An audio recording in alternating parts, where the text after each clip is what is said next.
Breaking news. భారత్కు వ్యతిరేకంగా America కుట్ర చేస్తుందంటే ఇప్పుడు అవే సందేహాలు అయితే కలుగుతున్నాయి. అయితే అమెరికాకు చెందిన ఎవరైతే మాథ్యూ వాన్ డైక్ అరెస్ట్తో కూడా సంచలన విషయాలు అయితే బయటకు వస్తున్నాయని చెప్పాలి. అయితే మాథ్యూ వాన్ డైక్ ఎవరైతే ఉన్నారో ప్రస్తుతం అయితే అరెస్ట్ చేశారు. సో అరెస్ట్ అయిన అనంతరం కూడా సంచలన విషయాలు అయితే వెలుగు చూస్తున్నాయి. అసలు మిలిటెంట్లకి సంబంధించి ఆయనతో ఉన్న లింకులు ఏంటి అనేది కూడా ప్రస్తుతం మయన్మార్ మిలిటెంట్లతో కూడా అప్పుడు ప్రస్తుతం అయితే మాథ్యూ వాన్ డైక్కి లింకులు ఉన్నాయి. అసలు వీరిద్దరికి సంబంధం ఏంటి, వీరిద్దరికి అసలు భారత్కు వ్యతిరేకంగా కుట్ర చేసేందుకు ఎలాంటి పన్నాగాలు పన్నుతున్నారు అనేది కూడా ప్రస్తుతం అయితే చర్చనీయాంశంగా మారిందని చెప్పాలి. భారత భద్రతకు ముప్పు వాటిల్లుతుందనే వాస్తవాలు కూడా వినిపిస్తున్నాయి. అయితే ఇతడికి మయన్మార్ మిలిటెంట్లతో లింకులు ఏంటనేది ప్రస్తుతం అయితే ప్రశ్నార్థకరంగా మారిందనే చెప్పాలి.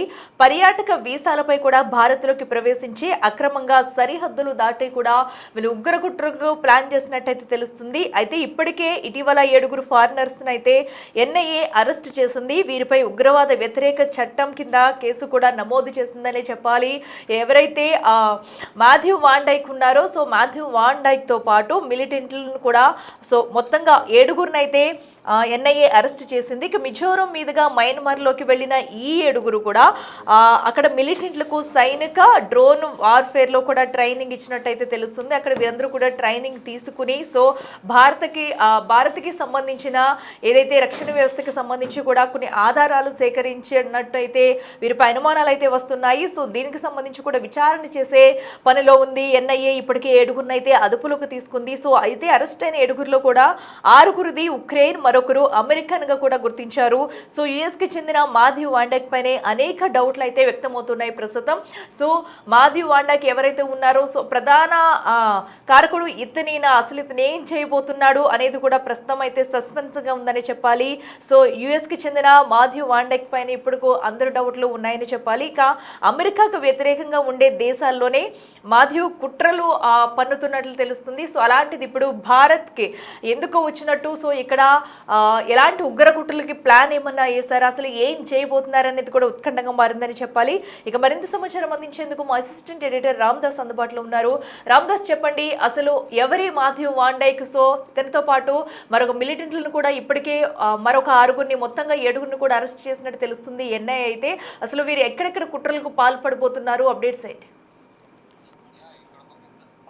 ఎన్ఐఏ మన జాతీయ దర్యాప్తు సంస్థ భగ్నం చేసిందని చెప్పాలి. ఇక్కడ టూరిస్ట్ వీసాలపై భారత్ కు వచ్చినటువంటి ఒక అమెరికన్, అలాగే మరొక 6 ఉక్రెయిన్ పౌరులు, వీళ్ళంతా కూడా నార్త్ ఈస్ట్ నుంచి అంటే ఈశాన్య రాష్ట్రాల మీదుగా ప్రధానంగా మిజోరం నుంచి మయన్మార్ కు వెళ్లేందుకు అక్కడి సాయుధ మూకలకు అంటే అక్కడ టెర్రరిస్ట్ గ్రూప్లకు కావచ్చు లేదా సాయుధ మూకలకు కావచ్చు, వాళ్ళందరికీ కూడా యుద్ధం ఎట్లా చేయాలి, డ్రోన్లు ఎట్లా వాడాలి, డ్రోన్లతో ఎట్లా విధ్వంసం చేయాలి, ఇట్లాంటి ట్రైనింగ్ ఇచ్చేందుకు అంటే అక్కడ శిక్షణ ఇచ్చేందుకు వీళ్ళంతా ఇక్కడికి వచ్చినట్టుగా మనకు అర్థమవుతుంది. సో అయితే ఆ ప్రయత్నాన్ని ఇప్పుడు ఎన్ఐఏ భగ్నం చేసింది. వీరిని అరెస్ట్ చేసి కోర్టులో ప్రవేశపెట్టారు. ఇప్పుడు ఇది తీవ్ర చర్చనీయాంశంగా మారుతుంది. అంటే కేసు దర్యాప్తు వ్యవహారంలో ఒక అమెరికన్ నేషనల్ అంటే అమెరికా జాతీయుడు కీలకంగా మారినట్టుగా కూడా నేషనల్ ఇన్వెస్టిగేషన్ ఏజెన్సీ ఎన్ఐఏ చెప్తున్నారు. అలాగే అధికారులు కూడా అతడే అత్యంత ముఖ్యమైన వ్యక్తిగా ఇక్కడ మనకు భావిస్తున్న పరిస్థితి కనబడుతోంది. అంటే ప్రధానంగా ఇక్కడ ఎందుకు వీళ్ళంతా మయన్మార్ లో సాయుధ సమూహాలకు కొన్ని నిషేధిత సంస్థలకు డ్రోన్ శిక్షణ ఇచ్చే ఉద్దేశంతో భారత్ లోని ఈశాన్య ప్రాంతాల నుంచి అక్రమంగా మయన్మార్ లోకి చొరబడడం, ఇదంతా కూడా కుట్రగా భావిస్తున్నారు. It's big conspiracy. అంటే ఇక్కడ ఒక అమెరికన్ సహా మొత్తం 7 అరెస్ట్ చేసింది ఎన్ఐఏ. ఈ కేసు దర్యాప్తులో మాథ్యూ వాన్ డైక్ కీలకంగా ఉన్నట్టుగా అర్థమవుతుంది. అక్రమంగా సరిహద్దులు దాటడం, డ్రోన్ ట్రైనింగ్ ఇవ్వడము, ఎట్లా ఆపరేట్ చేయాలనేది, ఈశాన్య ప్రాంతంలో సమీపంలో పనిచేసే సాయుధ గ్రూపులు ఏవైతే ఉంటాయో వాళ్ళందరితో లింకులు ఉన్నాయి.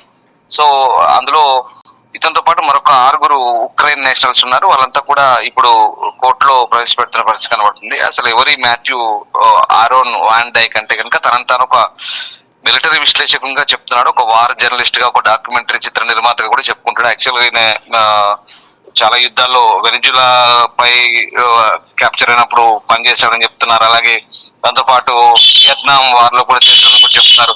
2011లో లిబియాలో అంతర్యుద్ధం జరిగినప్పుడు అక్కడ రెబల్స్ తో చేతులు కలిపి జైలుకు వెళ్ళినప్పుడు కూడా మొదటిసారి మాథ్యూ పేరు ఇంటర్నేషనల్ జర్నల్స్ లో వచ్చింది. దాంతోపాటు లిబియా నుంచి విడుదలైన తర్వాత Sons of Liberty international Soli అనే సంస్థను స్థాపించాడు. అది ప్రపంచవ్యాప్తంగా ఎక్కడెక్కడైతే సంఘర్షణ జరుగుతుందో అక్కడ స్థానిక సాయుధ గ్రూపులకు మిలిటరీ ట్రైనింగ్ ఇవ్వడము, లేదా ఎట్లా దాడులు చేయాలనే సలహాలు ఇవ్వడము, ఇట్లాంటివన్నీ చేస్తున్నారని తెలుస్తోంది. సో ఇప్పుడు ఈ వ్యాన్ డైక్ ని కోల్కతాలో అరెస్ట్ చేశారు. మరోవైపు కొంతమంది లక్నోలో అరెస్ట్ చేశారు, ఢిల్లీలో ముగ్గురిని అరెస్ట్ చేశారు. ఉక్రెయిన్ పౌరులను ఎన్ఐఏ అధికారులు ప్రస్తుతం అదుపులోకి తీసుకున్నారు. ఈ 7గురిని ఢిల్లీలోని పటియాలా హౌస్ కోర్టులో హాజరుపరిచినప్పటికీ సో వాళ్ళకి 15 days కస్టడీ ఇచ్చారు. సో కోర్టు 11 రోజులు ఎన్ఐఏ కస్టడీకి అనుమతించింది. ఇప్పుడు ఎన్ఐఏ చెప్తుంది ఏంటంటే ఈ 14 మంది ఉక్రెయిన్ జాతీయులు వేరు తేదీల్లో ఈ టూరిస్ట్ వీసాలపై ఇండియాకు వచ్చారు. సో వీళ్ళంతా కూడా విమానంలో గౌహతికి వెళ్ళారు. అక్కడ నుంచి ఎట్లాంటి పత్రాలు లేకుండా మిజోరాం వెళ్ళారు. సో మిజోరాం నుంచి మయన్మార్ లోకి అక్రమంగా ప్రవేశించారు. సో ఇక్కడ ఏమైతుందంటే ఈఏజీ అంటే ఈఏజీస్ అంటారు అనే సాయుధ గ్రూప్ ముఖలకు ఇక్కడ వీళ్ళు ఈ డ్రోన్ ట్రైనింగ్ ఇవ్వడము, పెద్ద మొత్తంలో డ్రోన్లను ఐరోపా నుంచి యూరోప్ నుంచి భారతదేశం మీదుగా మయన్మార్ లోకి దిగుమతి చేసుకున్నట్టు కూడా ఆరోపణలు వస్తున్నాయి. అలాగే అక్కడ మయన్మార్ లో చురుగ్గా ఉన్నటువంటి అనేక సాయుధ గ్రూపులు, భారత్ లో నిషేధించిన సంస్థలు, వీళ్ళందరితో లింకులు తెలుస్తుంది. ఈ గ్రూపులకు ఆయుధాలు, సాంకేతిక పరిజ్ఞానం ఇవ్వడము, ట్రైనింగ్ ఇవ్వడము ఇట్లానే అనుమానిస్తున్నారు. దీనివల్ల ఇక్కడ ప్రధానంగా జాతీయ భద్రతపై ఒక ప్రభావం పడుతుంది. ఈ నెట్వర్క్ అంతా కూడా భారతదేశంలో ఏమైనా లోకల్ పీపుల్ తో ఎవరైనా అంటే నిషేధిత వ్యక్తులతో లింకులు ఉన్నాయా, మన మన భూభాగం నుంచి ఎలా వీటిని డ్రోన్లు ఎట్లా తీసుకుపోయారు అనేది ఇప్పుడు ఎన్ఐఏ అధికారులు కీలకంగా దర్యాప్తు చేస్తున్న పరిస్థితి.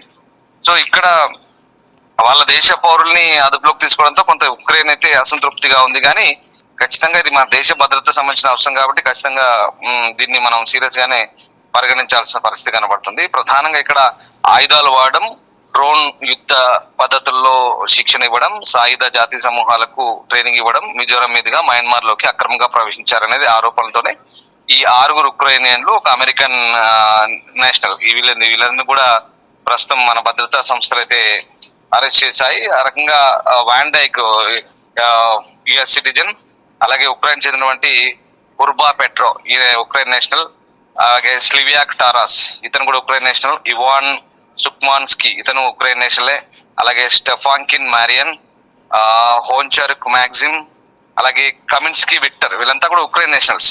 ఈ నెట్వర్క్ మొత్తం కూడా ఇక్కడ వీళ్ళంతా అనుమానిత సభ్యుల గ్రూప్ లో ఉన్నటువంటి వ్యక్తులే. వీళ్ళంతా కూడా ఎన్ఐఏ వాళ్ళ డిజిటల్ అడుగుజాడలంతా కూడా గమనిస్తుంది. సో 6 ఉక్రెయిన్ లో 3 ఢిల్లీలోని ఇంటర్నేషనల్ ఎయిర్పోర్ట్ లో, ఇందిరాగాంధీ ఇంటర్నేషనల్ ఎయిర్పోర్ట్ లో అరెస్ట్ చేశారు. మిగిలిన వారిని లక్నోలోని చౌదరి చరణ్ సింగ్ ఎయిర్పోర్ట్ లో అరెస్ట్ చేశారు. ఈ అరెస్టులన్నీ కూడా మార్చి 13న జరిగాయి. సో అవన్నీ గంటల వ్యవధిలోనే, అంత విత్ ఇన్ అవర్స్ లోనే ఒక్కొక్కరిని ఈ నెట్వర్క్ అంతా కూడా చేంజ్ చేశారు. ఇట్స్ గ్రేట్ అచీవ్మెంట్ అనుకోవచ్చు డెఫినెట్ గా.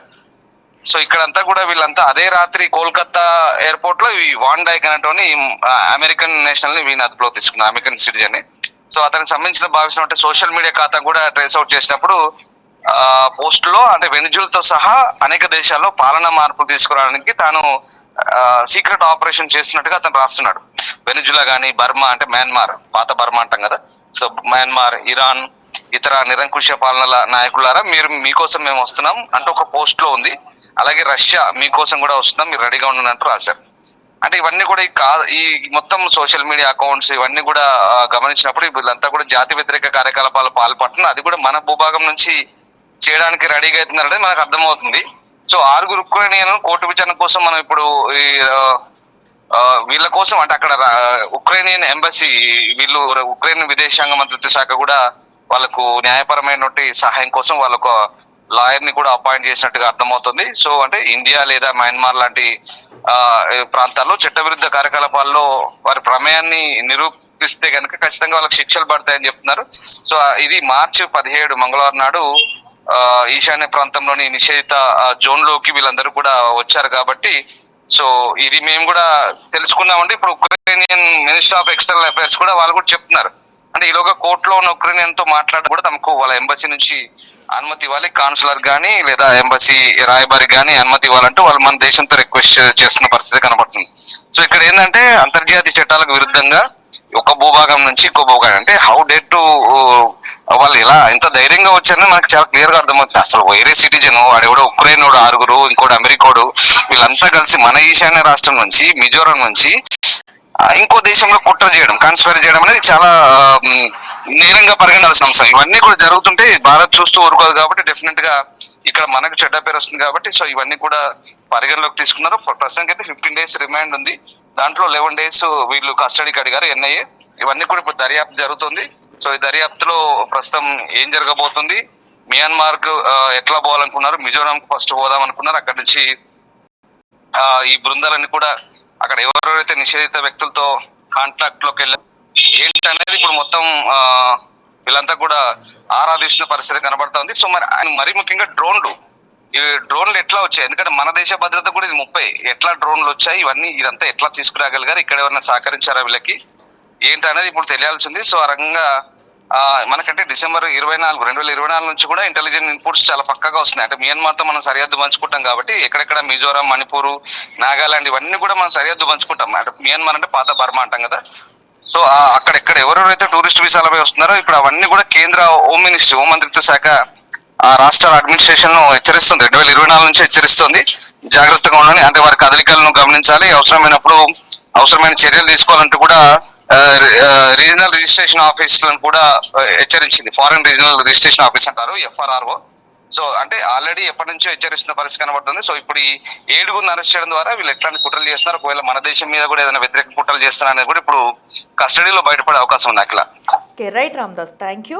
చూస్తున్నాం కదా, ప్రస్తుతం అయితే అటు భారత్కు వ్యతిరేకంగా కూడా ఏదైతే యుఎస్కి సంబంధించిన వాళ్ళు అలాగే యుక్రెయిన్ పౌరులు కూడా కలిసి కుట్ర చేస్తున్నట్టుగా అయితే తెలుస్తుంది. సో ఇప్పటికే ఎన్ఐఏ సంస్థ అయితే వీరందరినీ కూడా అదుపులోకి తీసుకుంది, రిమాండ్ కూడా విధించింది. అయితే ఇప్పుడు ప్రస్తుతం వీరిని విచారించిన తర్వాత అసలు ఎక్కడెక్కడ వీరు కుట్రలకు ప్రయత్నాలు చేస్తున్నారు, సో ఇక్కడ రక్షణ వ్యవస్థకి సంబంధించి ఏమైనా సమాచారం తెలుసుకున్నారా, అసలు వీరందరూ కూడా ఎలాగా వచ్చారు అనేది కూడా ప్రస్తుతం అయితే వీటన్నింటినీ తెలుసుకునే పనిలో ఎన్ఐఏ ఉందని చెప్పాలి. అయితే వీరికి సంబంధించిన పౌరులు, ఉక్రెయిన్కి సంబంధించిన పౌరులు ఇంకా ఎక్కడైనా ఉన్నారనే కోణంలో కూడా మరో పక్కన అయితే దర్యాప్తు జరుగుతుంది.